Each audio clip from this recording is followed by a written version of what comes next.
Yesu ashimwe, Yesu ahimbazwe, mwiriwe abandi mwaramutse bitewe n'aho muherereye.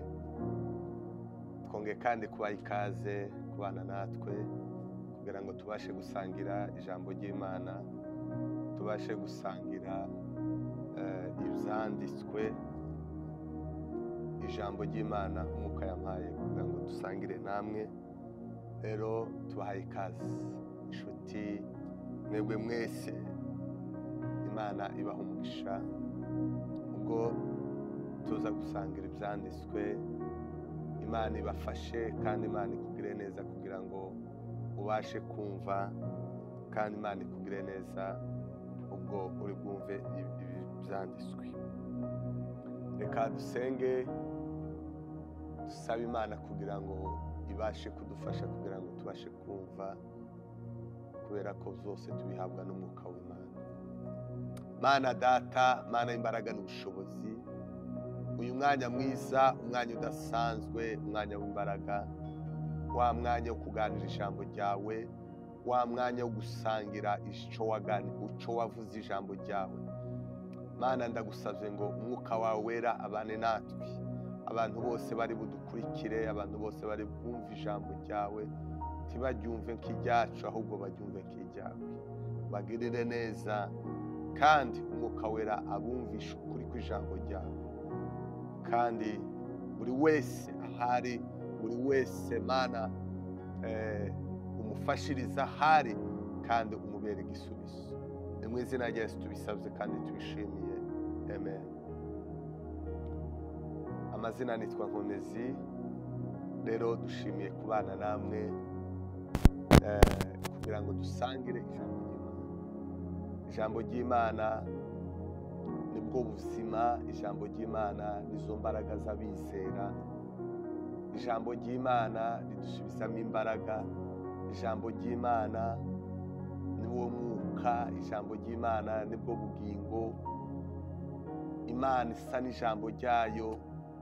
Rero uyu mwanya mwiza tugiye kuganira namwe, ngiye kubasangiza ijambo ryamfashije, numva ko twarisangira nawe hari nawe ryagukomeza ubunyine, cyangwa ryagufasha ubunyine, cyangwa rikagufasha n'undi munsi. Ni ijambo riri mu gitabo cya Yeremiya ibice 17 ku murongo wa 7. Iri jambo niryo tugiye kuganira namwe umwanya utari muremure cyane, kugira ngo tuze gusengana namwe iri jambo ry'Imana ribafashe kandi ribashe kubasubizamo imbaraga. Haravuga ngo hahirwa umuntu wizera Uwiteka akamubera ibyiringiro, kuko azahwanwa n'igiti cyatewe hafi y'amazi, gishorera imizi mu mugezi, ntikizatinya amapfa nacana, ahubwo ikibabi cyaco kizahorana itoto, ntikizita ku mwaka wacanyemo amapfa, kandi ntikizareka kwera imbuto zaco. Amen. Iri jambo ni ijambo ritangaje cyane, hari icyo turyigiraho uyu munsi wa none. Ni ijambo uyu muntu uhiriwe uwo ari we, uyu muntu wizera Uwiteka akamubera ibyiringiro, hari uko asa. Uyu muntu bavuze umuntu, ntibavuze umugore, ntibavuze umugabo, ntibavuze umukire, ntibavuze umukene, ntibavuze imfubyi, ntibavuze umupfakazi, ntibavuze utize, ntibavuze uwize, bavuze umuntu. Kandi ndatekereza ko twatuganira n'abantu, nawe uri umuntu. Naratangaye cyane n'uyu muntu wizera Uwiteka, akagera mu rwego Imana imuhindukirira ibyiringiro. Ndagusaba kugira ngo kuko buri muntu wese ahura n'ibigeragezo ze. Buri muntu wese afite umwihariko we, buri muntu wese afite izacamo, buri muntu wese afite icyo Imana yamuhamagariye, buri muntu wese afite intego yo kubaho kwe. Ni ukuvuga ngo buri muntu wese Imana yamuremye imufiteho umugambi. Buri muntu wese afite umwihariko we, buri muntu wese Imana yakuremye ufite umwihariko wawe, ufite ubwiza bwawe, ufite ubuzima bwawe, ufite icyo Imana yakuremeye, ndetse ufite n'iherezo ryawe Imana yakuremeye. Haleluya. Rero uyu munsi wa none ndifuza ngo tuganire rino jambo. Umuntu wizera Imana, akizera Imana, Imana ikamuhindukirira ibyiringiro uko asa, uko agereranwa, ibanga ry'uwo muntu. Amen. Ibanga uko twese abizeye Imana, abiringiye Imana twese, buri muntu wese afite ibanga ryaho agakiza kiwe kubakiye. Buri muntu wese afite ubuzima bw'ibanga bwaho agakiza kiwe kubakiye. Ariko Bibiliya yatubwiye ngo uyu muntu ngo azagereranwa n'igiti cyatewe hafi y'umugezi. Dore ibanga rero rikomeye ry'uyu muntu wizera Imana. Imana iragusaba ngo uyizere, iguhindukirire ibyiringiro kugira ngo ugereranwe n'igiti gitewe hafi y'umugezi. Haleluya. Ugereranwe n'igiti gitewe hafi y'umugezi kandi ngo gishoreye imizi mu mugezi. Iki giti gifite ibanga rikomeye cyane. Naco ni igiti kimwe n'ibindi biti byose, ariko iki giti gifite ibanga rikomeye cyane. Ibanga rya mbere ngo gitewe hafi y'amazi. Ijambo rya kabiri ngo imizi yacu ngo ishoreye mu mugezi, kandi mwibuke ko imizi itazigaragara, mwibuke ko imizi itazigaragara, imizi y'igiti ntizigaragara. Iyo turyamye dusinziriye cyangwa iyo tugenda mu mihanda, turindwa n'imbabazi zayo, turindwa n'urukundo rwa Yesu. Haleluya. Iki giti gifite ibanga rikomeye cyane. Cyatewe hafi y'umugezi, imizi yacu ishoreye mu mugezi. Dore ibanga rya buri muntu wese. Ugomba kugira ibanga ryaho kwizera kwawe ushingiye.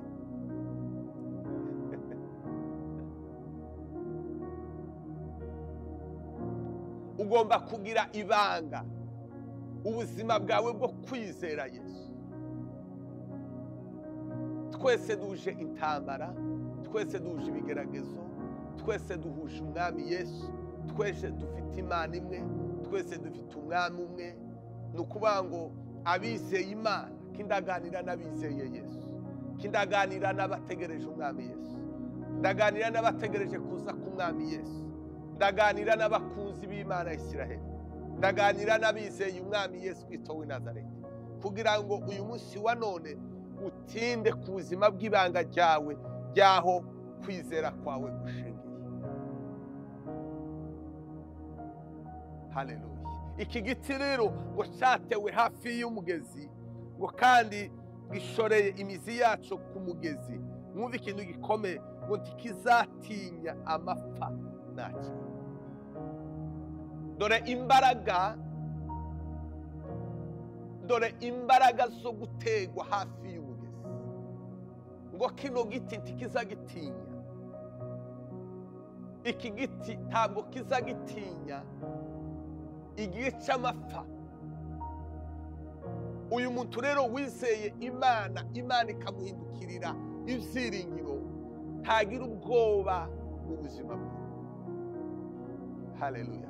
kandi si we uzitera, oya, ahubwo aho ashinze imizi, aho imizi yiwe ishoreye, aho imizi yiwe yiringiye Imana, ntabwo hahandi iki giti impamvu kidatinya amapfa nuko imizi yacu gifite ibanga ry'uko gitewe hafi y'umugezi, kandi imizi yacu igashorera mu mugezi. Ya mizi niyo izituma kidatinya amapfa. Amen. Aho kwizera kwawe gushingiye niko kuzatuma utagira ubwoba bw'ibigeragezo.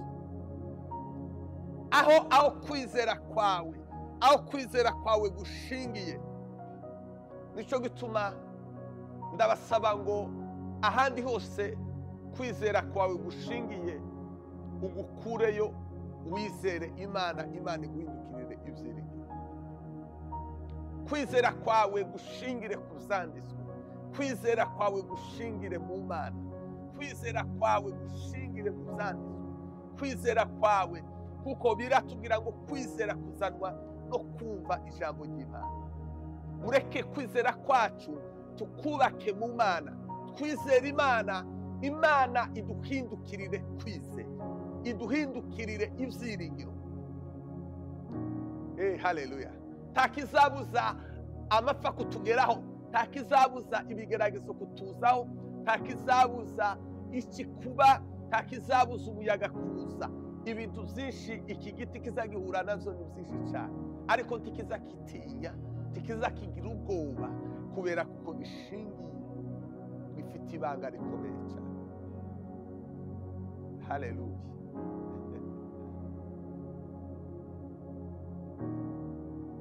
Wizere Imana, ukunde Imana, uyikundisha umutima wawe, usome ivyanditswe, kwizera kwawe gukomere, kwizera kwawe kumere nk'igiti gitewe hafi y'umugezi, hanyuma kwizera kwawe kwinjire mu Mana kabisa. Kwizera kwawe tigushingire ku bantu, tigushingire ku buhanuzi, tigushingire ku miryango, tigushingire ku bushobozi, tigushingire ku nshuti, tigushingire ku bindi bintu gusenga kwawe. Oya, kwizera kwawe ntigomba gushingira ku gusenga kwawe. Oya, kwizera kwawe ureke twubake kwizera kwacu, twizere Imana. Kwizera kwacu tukubake mu Mana, Imana iduhindukirire ibyiringiro. Amen.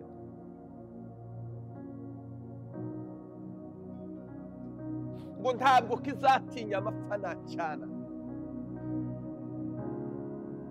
Bunyine abantu benshi babaye ibikange, abantu benshi babaye abanyabwoba, baba mu nzu y'Imana. Kubera iki? Nuko imizi yabo idateye mu Mana neza. Abantu babaye abanyabwoba, abantu babaye abanyabwoba, kandi mwibuke ko intwaro ya mbere Satani akoresha kunaniza abagaragu b'Imana n'ubwoba. Kandi mwibuke ko umwuka twahawe, umwuka wera, umwuka w'Imana, Bibiliya tubwira, ni Paulo yandikiye Timoteyo, aramubwira ngo umwuka twahawe si umwuka w'ubwoba. Abuzuye umwuka bose, abuzuye umwuka w'Imana, abafite imbaraga z'Imana, abiringiye Imana, abari muri Kristo Yesu, nta bwoba bafite, kuko barimo Imana isumba byose. Muri wewe urimo imbaraga, nimba wizeye Yesu, nimba ufite imbaraga z'umwuka w'Imana. Muri wewe wicaranye, isobanukirwe, umenye ko Yesu wizeye, Yesu ufite ni Imana ikomeye. Haleluya. Uwo Yesu wizeye, iyo Mana ikurimo irakomeye. Mugirire Imana icyizere, mugirire Yesu icyizere. Haleluya.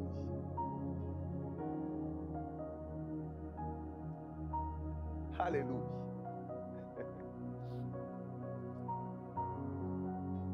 ubuzima bushingiye muri Kristo Yesu, uyu muntu yaba umugabo yaba umugore yaba umuhungu umukobwa umwana mutoya wizeye Imana, agakundisha Imana ubugingo bwe, agakundisha Imana umutima we, agakundisha Imana ubwenge bwe, agakunda Imana ubuzima bwe, ibanga ryiwe ry'uwo muntu riba rishinze mu Mana, kandi Imana nizo ituma adatinya. Ijambo rya kabiri ngo ikibabi ahubwo ikibabi cyacu kizahorana itoto. Haleluya. buri munsi aduha kunesha byose, buri munsi aduha. Uyu muntu ntazananirwa, uyu muntu wizera Uwiteka akamubera ibyiringiro, uwo muntu ntazananirwa, ahorana imbaraga. Ngo kino kibabi, ikibabi cyacu ngo gihorana itoto. Umuntu wese wiringiye Imana, wizeye Imana, Imana ikamubera ibyiringiro, uwo muntu ntazananirwa. Uwo muntu ahora mu mbaraga z'Imana, uwo muntu ahora mu mbaraga. Ibanga ry'uwo muntu naho kwizera kwiwe gushingiye. Nicyo gituma mubona uko imyaka yagenda iza, niko abantu bagenda bananirwa mu byizere. Abantu benshi batangije ari umuriro, ariko ubu nyine barahoze babaye bose. Abantu benshi bagiye bava mu byizerwa kubera imizi yabo, aho kwizera kwabo kwari gushingiye. Haleluya.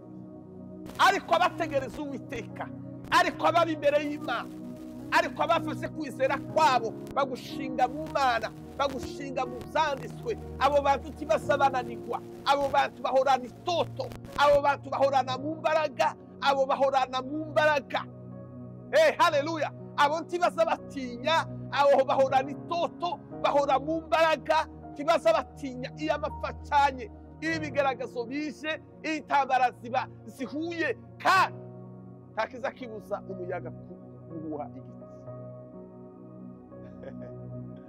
Haleluya. Ntakizabuza umuyaga guhuha, ntakizabuza ibigeragezo, ntakizabuza ko abakristo banyura mu bigeragezo n'intambara. Ariko hahirwa bizera Uwiteka akababera ibyiringiro. Abo ntibazananirwa, abo bazahora batsinda ibihe byose, kubera ko kwizera kwabo kuri mu Mana. Haleluya. Uyu mugoroba, uyu munsi wa none, Imana ishaka ko kwizera kwawe ushingira mu Mana, ubu umunyembaraga. Imana ni yacu twese, Yesu yaradupfiriye twese, umwuka ni wacu twese abamwizeye. Rero nawe uri umunyembaraga, kuko iwe utiyumvira, kuko utokwegera Imana, kuko iwe utosenga Imana, kuko iwe utosoma ibyanditswe by'Imana, ngo kwizera kwawe gushikame, kwizera kwawe gushinga imizi, kwizera kwawe gushinga imizi.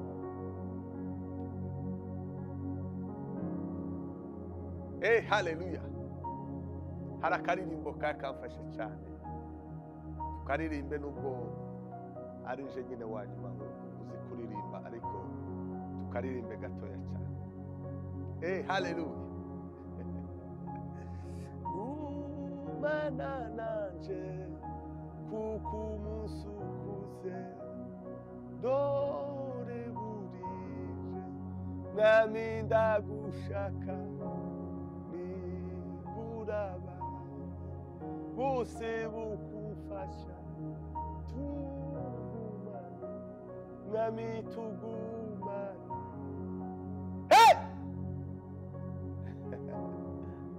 Erega hari igihe umuntu azagera mu bintu bikomeye cyane,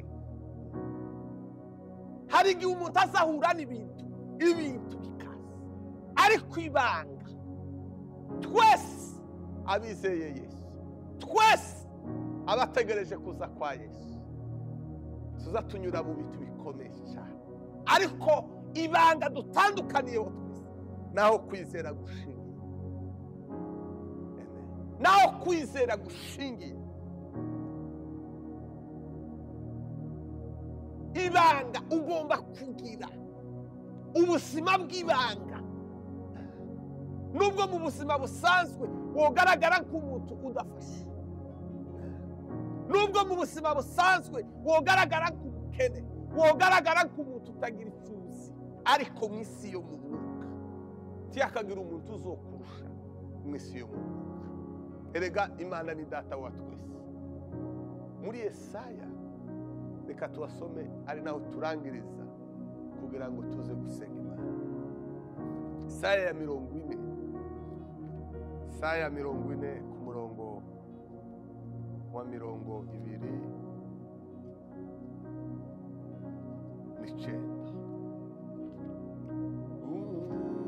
Mana nanje dore burije nami ndagushaka, nimburaba bose bokufasha, tugumane mwami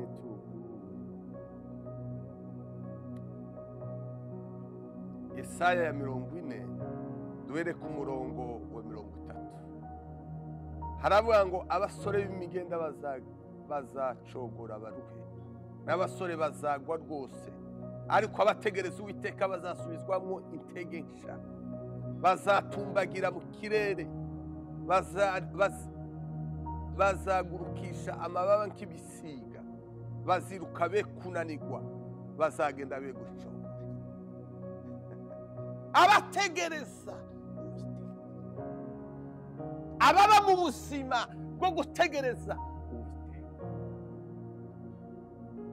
Umuntu wese uba mu buzima bwo kwegera Imana, Imana izimuha imbaraga buri munsi. Imana izayambika uwo muntu imbaraga, kandi ngo azagurukisha, azasubizwamo imbaraga. Uvomye imbaraga wewe hehe? Imbaraga zawe zo kunesha uzikura hehe? Imbaraga zawe ziguhesha gukomeza runo rugenzi rwo gutegereza umwami Yesu uzikura hehe? Abategereza Uwiteka, abagabo bategereje Uwiteka, abagore bategereje Uwiteka, abahungu n'abakobwa bategereje Uwiteka, basabasubizwamo imbaraga nshya, basabasubizwamo imbaraga nshya. Tibasa bati bahorana itoto, bahorana imbaraga mu isi yo mu mwuka.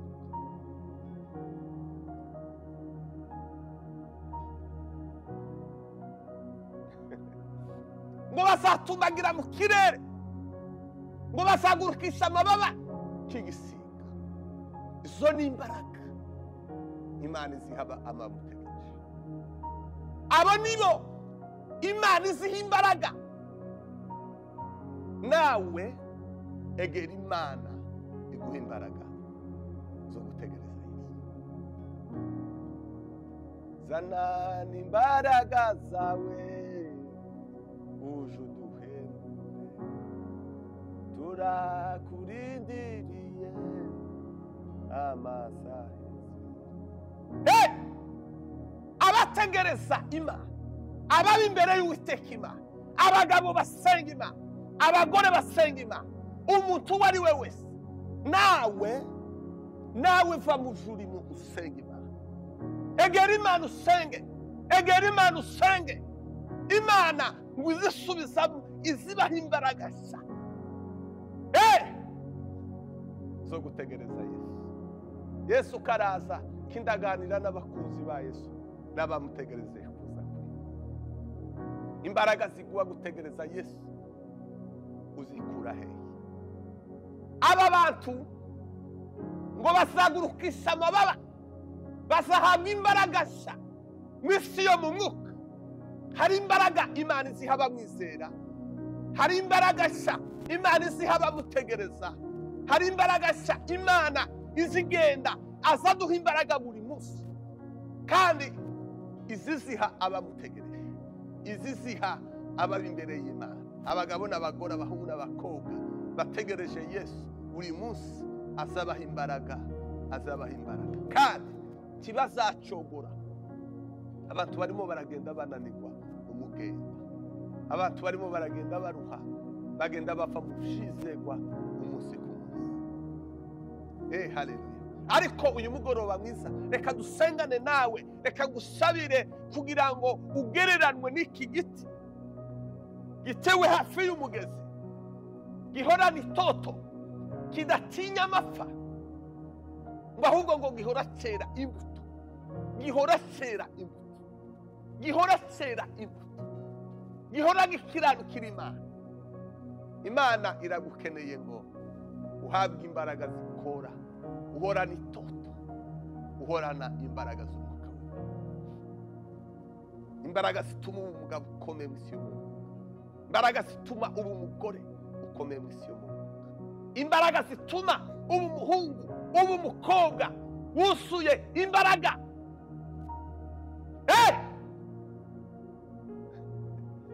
Nigeze gutekereza ijambo rivuga ngo nimba hari abagabo basenga Imana bakabona Imana, naje ndi umugabo ngomba gushaka Imana.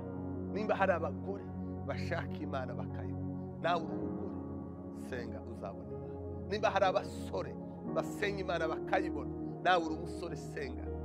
Nimba uri umukobwa, hari abandi bakobwa babasenga Imana bakabona Imana, nawe uri umukobwa ntacyo bakurushije. Haleluya. Uyu mugoroba mwiza n'iri jambo umwuka yampaye ngo basangize uyu munsi. Umuntu wizera Uwiteka, Uwiteka akamubera ibyiringiro, ahwanye n'igiti cyatewe hafi y'umugezi. Reka nkubwire uko twese tungana, buri muntu wese afite umwihariko we imbere y'Imana, buri wese afite ibanga. Ugomba kugira imbaraga zawe, ugomba kugira ibanga. Iki giti ibanga ryacu nuko imizi yacu ishoreye mu ruzi, ibanga rya kino giti impamvu kidatinya amapfa, impamvu gihorana itoto, impamvu gihora cyera imbuto zacu, ibanga ryacu nuko imizi yacu ishoreye hafi, gitewe hafi y'umugezi, kandi imizi yacu igashorerwa mu mugezi.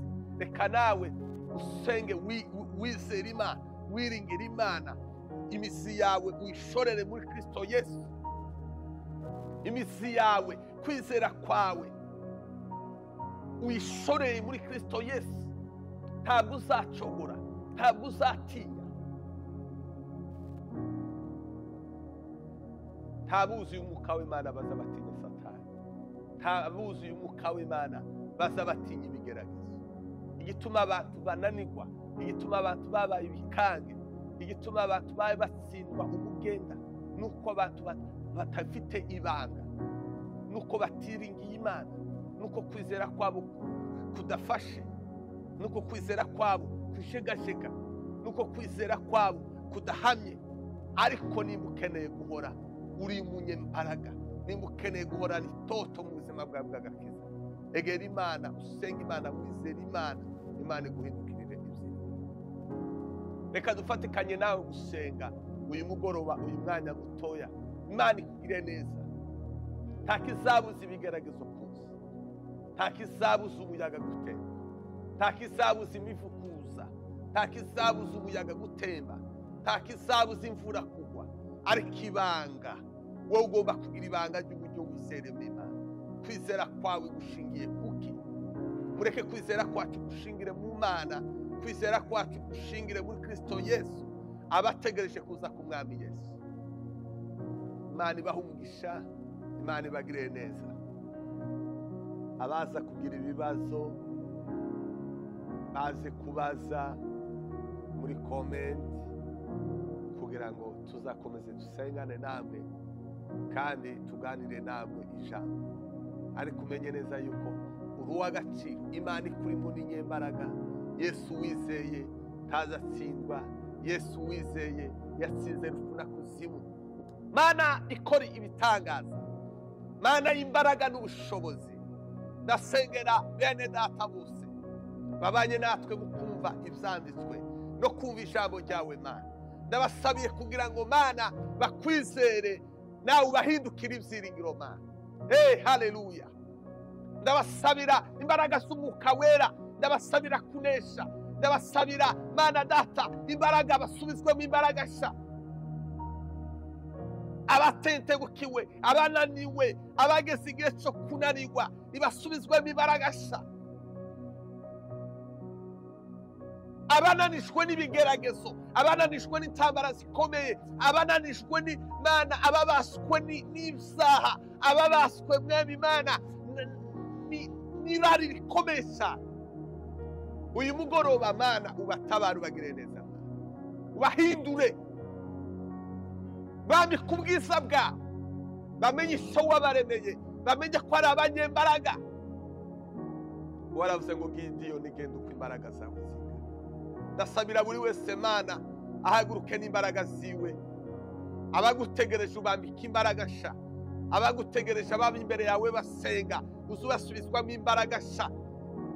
Ababa imbere yawe, abagabo, abagore, abahungu n'abakobwa bagutegereje Mana uzubasubizamo imbaraga nshya. Bazabahorana itoto, bazabahorana imbaraga, bazabahorana ibyishimo, bazabahorana ubwiza, ntibazabatinya. Ndasengera Mana abageragezwa bari mu ntambara zikomeye cyane Mana, basubizwemo imbaraga zo kwihangana kandi bahagurutse babashe kunesha. Urakoze Mana kuko bagire neza buri wese wumva ijambo ryawe Mana akarikomeza, agereranywa n'umunyabwenge wubatse inzu ye ku rutare. Imifi iraza ngo byikubita kuri iyo nzu ngo tigire ikiba kubera ko yubatse ku rutare. Reka abantu bubake ku ijambo ryawe kugira ngo bahagarare badatsinzwe n'uburiganya bwa Satani. Baha umugisha kubera ko bakurikiye ijambo ryawe. Mu izina rya Yesu Kristo w'i Nazareti tubisabye kandi tubishimiye, amen. Yesu abaha umugisha, Yesu abagire neza, kandi Imana ibakomereze mu mbaraga zayo. Murakoze kubana natwe, amen.